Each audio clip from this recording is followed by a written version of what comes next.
Oi, gente, tudo bem? Meu nome é Maria e hoje eu vim falar sobre figuras de linguagem. O que são figuras de linguagem, em primeiro lugar?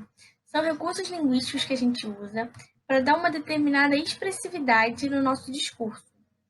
Basicamente isso. Então, a gente usa bastante figuras de linguagem. Por exemplo, se a gente quiser suavizar uma ideia, se a gente quiser enfatizar um termo, se a gente quiser que o nosso discurso fuja do sentido literal e vá mais para o sentido conotativo.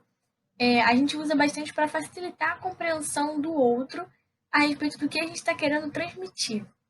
Então, ela é muito usada no nosso dia a dia e muito importante. Elas são divididas em outras 4 subdivisões. São as figuras de som, as figuras de palavra, as figuras de pensamento e as figuras de sintaxe. Então, a gente vai começar falando sobre as figuras de palavras. Palavras são aquelas que alteram a semântica da palavra, ou seja, elas atribuem à palavra um sentido que não é convencional. Elas fogem do sentido literal que a palavra originalmente possui e vão para o âmbito mais conotativo. Então, figuras de palavras alteram na semântica das palavras, alteram no sentido das palavras. A primeira que a gente vai falar sobre é a comparação. A comparação é quando a gente estabelece essa relação de comparação entre dois termos por meio de um conector. Ou seja, quando a gente faz uma comparação entre dois termos de maneira explícita. E o conector que eu estou falando é como, igual, tal qual. Vou dar exemplo. O avião é como um pássaro. Nesse exemplo, a pessoa está comparando o avião a um pássaro. E ela está fazendo essa comparação de uma forma explícita, porque ela está usando o conector como. Então, nesse caso, é comparação. Outro exemplo. Ver você com um sorriso igual das divas. Isso é uma música do BK, né, que é o cantor. E ele está comparando o sorriso da pessoa com o sorriso das divas. E ele faz essa comparação de maneira explícita porque ele usa o conector igual. Agora a gente vai falar sobre a metáfora. A metáfora, ela também é um tipo de comparação, mas ela é uma comparação implícita. Ou seja, você estabelece essa relação comparativa entre dois termos, mas você não coloca nenhum conector. Por exemplo, amor é fogo que arde sem se ver. Nesse exemplo, o Camões, que é um poeta português, ele está comparando amor ao fogo. E ele faz essa comparação de maneira implícita. Por quê? Porque ele não coloca nenhum conectivo. Ele não explicita através de um conectivo que é uma comparação. Mas você consegue entender que é uma comparação. Ele está comparando amor ao fogo. Outro exemplo. Os olhos são as janelas da alma. Outro exemplo. Note que toda menina é um rei. Essa frase é do Felipe Ret, que é um cantor. E aqui ele está comparando o menino a um rei. Só que como ele não usou nenhum conector para estabelecer essa relação de comparação, a gente chama de metáfora. Então, por conta disso, se trata de uma comparação implícita, logo uma metáfora. Agora a metonímia. A metonímia, ela consiste na substituição de um termo para o outro por conta da relação de sentido muito próxima que esses dois termos têm entre si. Ou seja, o que eu quis dizer com isso? Eu vou dar exemplo. Hoje eu li Clarice Lispector. Clarice Lispector é uma escritora, né? E o que você fez não foi ler a Clarice Lispector, não foi ler a pessoa Clarice Lispector. O que você fez foi ler a obra da Clarice Lispector, foi ler um livro da Clarice Lispector. Porém, como a Clarice Lispector e o livro dela estabelecem uma relação de sentido muito próximo entre si, que é o autor e a obra, você pode fazer essa troca e falar que leu Clarice Lispector ao invés de falar que leu a obra dela. Outro exemplo muito famoso a gente faz bastante com marca, né? Por exemplo, eu uso cotonete. Cotonete é uma marca. O que você usa são hastes flexíveis com ponta de algodão. A gente costuma trocar bastante a marca pelo produto. Como, por exemplo, eu bebo Nescau. Nescau é uma marca. Você bebe chocolatado em pó. Ou, eu uso Havaianas. Havaianas é marca. Você usa chinelo. Então esse é um exemplo, por exemplo, de marca pelo produto. Outro exemplo também é o brasileiro é cordial. Nesse caso, não é um brasileiro que é cordial, são os brasileiros. Só que aqui você está substituindo o singular pelo plural.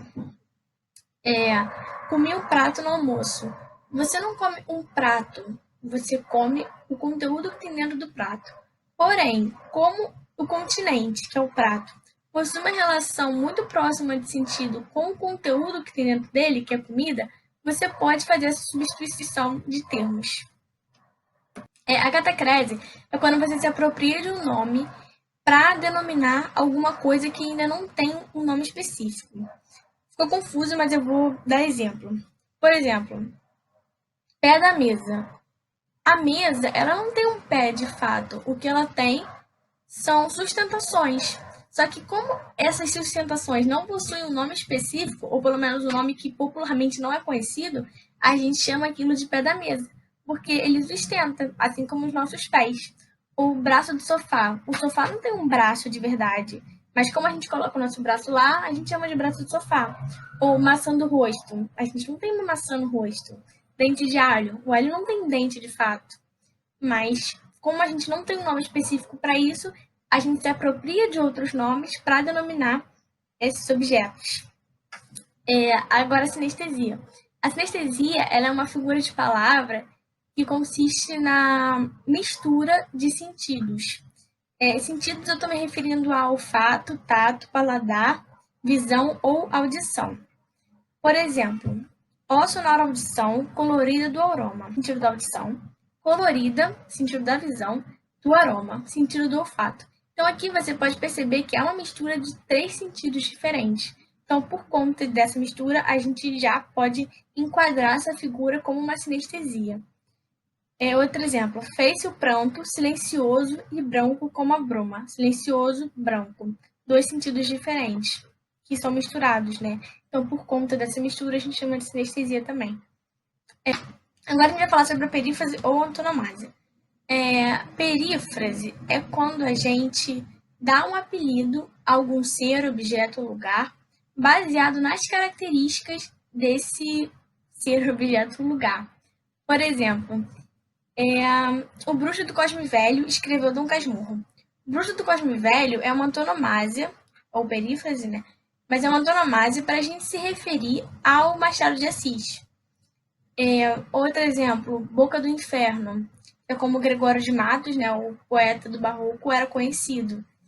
O Poetinha, que é como Vinícius de Moraes era conhecido. Cidade Maravilhosa, que é como Rio de Janeiro é conhecido. Rei da Selva, que é o Leão. Então, esses apelidos que a gente dá, né, esses termos que a gente dá para um nome baseado nas características desse ser, que a gente chama de perífrase ou antonomásia. E isso, gente, essas foram as figuras de palavras. A primeira que a gente vai falar sobre é a antítese. A antítese, ela consiste na aproximação de termos opostos, ou seja, na aproximação de termos e contrários. Por exemplo, não existiria som se não houvesse silêncio, não haveria luz se não fosse escuridão. Nesse caso, você pode perceber que há uma aproximação de termos com sentidos opostos, antônimos, né? Seria som e silêncio, luz e escuridão. Outro exemplo. Se você quiser me prender, vai ter que saber me soltar. Prender e soltar são palavras com sentidos opostos. O esforço é grande e o homem é pequeno. Existe também, além da antítese, o paradoxo, que é uma diferença sutil também, né? Consiste nessa aproximação de termos com significados opostos, só que o paradoxo é uma aproximação de termos que, teoricamente, não faz sentido você aproximar os dois. Por exemplo, se eu falar assim, dia e noite, faz sentido, porque ambos coexistem no mesmo espaço. Então, por conta disso, dia e noite seria antítese. Mas se eu falo assim, amor é contentamento descontente. Como que alguma coisa vai ser contente e descontente ao mesmo tempo? Então, nesse caso, se encaixa como um paradoxo. Mas você consegue entender, né, o que o autor quis dizer, que no caso é o Camões, por conta do contexto da frase. Mas, assim, é uma diferença sutil e geralmente ou cai antítese ou cai paradoxo. O outra figura de pensamento que a gente vai falar sobre é o eufemismo. O eufemismo é um recurso que a gente utiliza para suavizar uma ideia, que geralmente é tida como pesada. Por exemplo, ele faltou com a verdade. No caso, ele mentiu. Aquele cantor está junto de Deus. O cantor faleceu. Então, sempre que você quiser suavizar uma ideia, né, porque você acha que ela é muito agressiva, você usa o eufemismo. A hipérbole. A hipérbole é o uso de uma ideia exagerada, para você dar ênfase. Por exemplo, te trago 1000 rosas roubadas. Essa é uma música do Cazuza, né, que o nome é justamente Exagerado, que ele usa hipérbole aqui porque ele não vai, de fato, roubar 1000 rosas. Até porque isso é impossível, né, assim, sede. A pessoa não tá, de fato, morrendo de sede ou morrendo de fome. Ela está com muita fome ou muita sede e quer enfatizar isso. Faz séculos que não sai de casa. Você não está literalmente séculos trancado em casa, mas está há muito tempo e você quer deixar isso bem claro. Tá, agora a ironia. A ironia é uma figura que a gente usa para dizer o contrário do que a gente está de fato pensando. Geralmente a gente usa para dar um efeito sarcástico ou crítico também.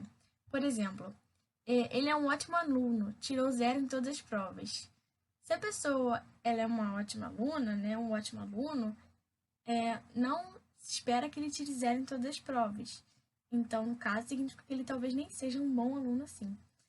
Ou, por exemplo, quando você está triste e alguém chega em você e fala, pô, não fica triste não, tá? Aí você responde assim, obrigada, agora eu tô super melhor, agora eu tô soltando fogos de artifício. Nesse caso, você não tá soltando fogos de artifício, você não tá melhor, você foi irônico, ou seja, você falou uma coisa contrária do que você tá de fato sentindo, de fato pensando, só para dar um efeito de sarcasmo para a pessoa que falou para você ficar melhor. Isso não adiantou em nada. Agora, a ironia dentro da literatura. Marianinha foi para mim um daqueles amores únicos, dos quais não temos mais que 5 ou 6 em toda a vida. Nesse caso, a ironia está em se o amor foi único para o autor, então não faz sentido ele dizer que existirão mais amores igual a esse, porque se é único, não vai ter igual. Então, se ele diz que tem mais 5 ou 6 iguais, então é porque ele, na verdade, não foi único. Ele está dizendo uma coisa diferente do que ele de fato pensa. E deu um tom sarcástico. Outro exemplo também é uma que eu gosto muito, que é do Machado de Assis, que é um autor famoso, né, justamente por conta dessas ironias machadianas dele, e fala assim: Marcela me amou durante 15 meses e 11 contos de réis. Nesse caso, a Marcela, né, ela não amou ele, de fato. Ela gostava do dinheiro dele. Ela era uma pessoa interesseira. Então, aqui é um exemplo de uma crítica sutil e irônica. Agora, prosopopeia ou personificação é quando a gente dá características de seres animados a seres inanimados. Por exemplo, o vento beija meus cabelos. Beijar é um ato que o ser humano faz, né? Que o ser faz, um ser vivo. Vento não beija. Então, você dizer que o vento beija seus cabelos, você está dando uma característica de um ser animado, de um ser vivo, a um ser inanimado, um ser sem vida. Então, você está usando figura de linguagem prosopopeia. Ou as árvores pedem socorro. A árvore não pede, né? A árvore não fala. O céu de um parque é nos testemunhar. Céu não testemunha. Quem testemunha são pessoas, né? Testemunham divórcios, casamentos, uniões. Então, o céu não faz isso, mas nesse caso, Los Hermanos usou a licença poética deles para dar uma característica animada a um ser inanimado, que seria o céu. Gradação. A gradação é uma progressão de ideias de forma crescente ou decrescente. Por exemplo, o trigo nasceu, cresceu, espigou, amadureceu, colheu-se. Nesse caso, você vê que tem uma progressão de ideias que estão crescendo em sentido ascendente, para cima. Seria nascer, crescer, depois espigar, e aí amadurecer, e aí ser colhido. Então, você consegue perceber que há uma progressão de acontecimentos e de maneira crescente. E assim como existe a gradação crescente, existe também a gradação de maneira decrescente. Por exemplo, ela berrou, gritou, falou, sussurrou, murmurou. Já não havia mais nada que pudesse fazer. Nesse caso, você pode perceber que há uma degradação porque primeiro ela berrou, depois ela gritou, ela falou, ela sussurrou, ela murmurou, até que chegou um momento que ela não fez nada, ela ficou quieta. Então, nesse caso, é uma gradação porque são ideias dispostas em um sentido de gradação, porém é decrescente, porque dão uma ideia de estar descendendo, né, diminuindo. A apóstrofe é uma figura de pensamento que consiste no chamamento de alguém, na interpelação, né? Por exemplo, Senhor, tende piedade de nós. Torna ver-vos, ó montes, o destino. Outra coisa que eu queria falar aqui. A apóstrofe é um recurso linguístico, enquanto que o vocativo, que também se consiste no chamamento, interpelação, é uma figura de sintaxe.